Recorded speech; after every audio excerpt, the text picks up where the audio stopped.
दोस्तों, क्योंकि भारतीय संस्कृति में यदि सबसे ज़्यादा महत्वपूर्ण किसी तपोनुष्ठान को माना गया तो वो यज्ञ को माना गया है। हम लोगों ने भारतीय संस्कृति का मेरुदंड, वर्टिब्रल कॉलम यज्ञ को कह करके पुकारा।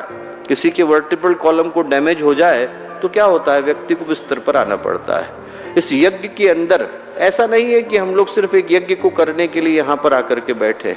हर वो व्यक्ति जो विभिन्न स्थानों से आया, अपनी भावना को समेट करके लाया, सहेज को लाया, यहाँ पर एक सौभाग्य का हिस्सा बनने के लिए आया।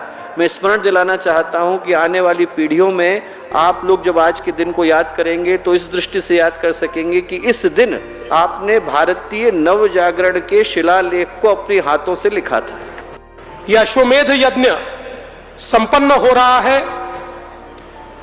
हम सभी जानते हैं, आदरणीय परम पूजनीय पंडित श्री राम शर्मा जी और गायत्री परिवार ने यज्ञ की परंपरा को फिर एक बार वैश्विक स्वरूप दिया और उसी के चलते आज हमारी सनातन संस्कृति और हमारी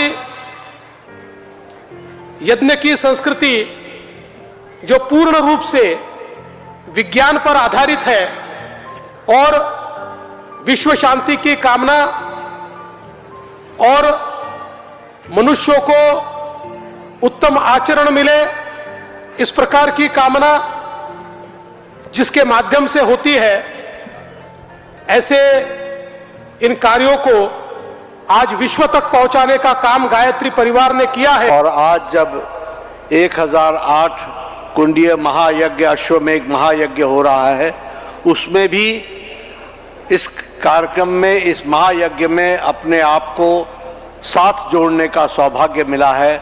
मैं विश्व गायत्री परिवार को इसके लिए हार्दिक धन्यवाद देता हूँ।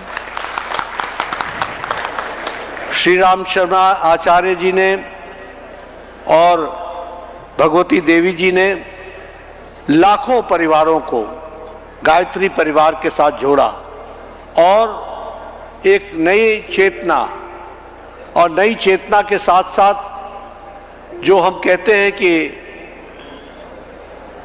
सात्विकता की ओर चलने का जो प्रयास था, उसमें उन्होंने लाखों परिवारों को जोड़ा।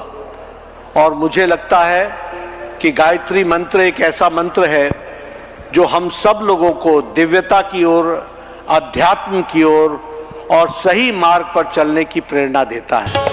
जन्नत बना दिया है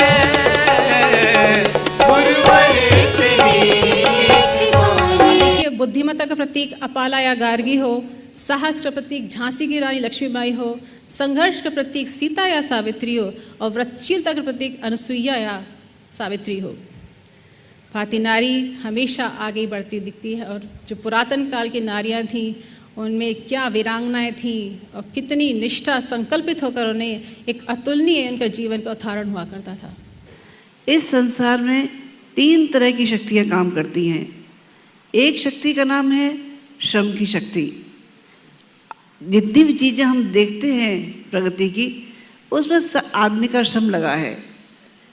गुरुदेव कहा करते थे कि जब भी सबसे पहले पृथ्वी देखी होगी तो कैसी देखी होगी?